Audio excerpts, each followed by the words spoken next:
So welcome to the new video on lipoma. In my last video, we have discussed how to examine a lump when you get that in a short case. So one of the commonest lumps that you may get in your short cases is that a lipoma. So this is a very common benign condition. So these facts may appear in your MCQs in final examination, and also some examiners might throw you some questions uh, regarding the lipoma if you get in a short case. So better to know these basic facts regarding lipomas. So lipomas usually they increase in size with time. So this is important because in a clinic patients may ask whether this lump would disappear with time. So to be honest, it doesn't regress. Usually it may stay static for a long time, or it may increase in size over time. So that's the first point. And one of the typical features of a lipoma is this slip sign. So slip sign. So what do you mean by slip sign? Slip sign is that when you're pressing on a lipoma, when you try to touch the lipoma, it tries to move away from your fingers. So this is what you call the slip sign. And lipomas may get some certain complications. One is calcification, saponification, sarcomatous change, and myxomatous degeneration. Out of this sarcomatous change is that certain lipomas, mainly the retroperitoneal ones, though lipomas are benign, retroperitoneal lipomas, large lipomas, may undergo sarcomatous changes with time. Okay, so that's one reason um, you might have to remove this retroperitoneal lipoma in the patient after you detect it.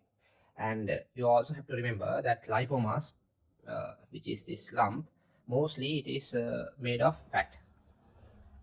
Okay, so but depending on the composition of the fat and other tissues in the lump, the consistency may vary. So usually these lipomas are soft, but also they can be firm if the fibrous tissue is more, and it can be painful if there's a neural tissue inside that. So may not be soft always. Certain lipomas are painful. Mostly it is not painful, and fibrolipomas uh, will be firm. And these lipomas can also be periosteal and extramural, which is rare. And management wise, usually what we do is that these superficial lipomas you have to mention. So if the examiner asks you how do you manage this lump of the patient, and you don't have to do any investigations for most of these lipomas. Sometimes you might have to do an MRI to exclude any sarcomatous changes or malignant changes, but commonly these lipomas should be excised under local anesthesia without any other high-fi investigations. Okay, so you don't have to remove, or you don't have to always remove the lipoma if it's symptomatic. That means if the patient says that it is painful, the patient has some discomfort, or the patient is concerned cosmetically. So all these things may warrant removal of the lipoma.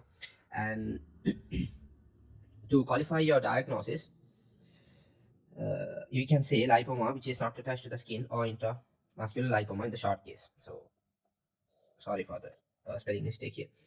And as a small thing about the intermuscular lipoma. So intermuscular lipomas are sometimes they are deep because muscles are deeper structures. So they are underneath the deep fascia. So in that case, you won't be able to remove that lipoma with local anesthesia. In those cases, you may give GA to remove the lipoma. So deep ones. And intermuscular lipomas also have a risk of malignancy. So they should be excised. So thank you.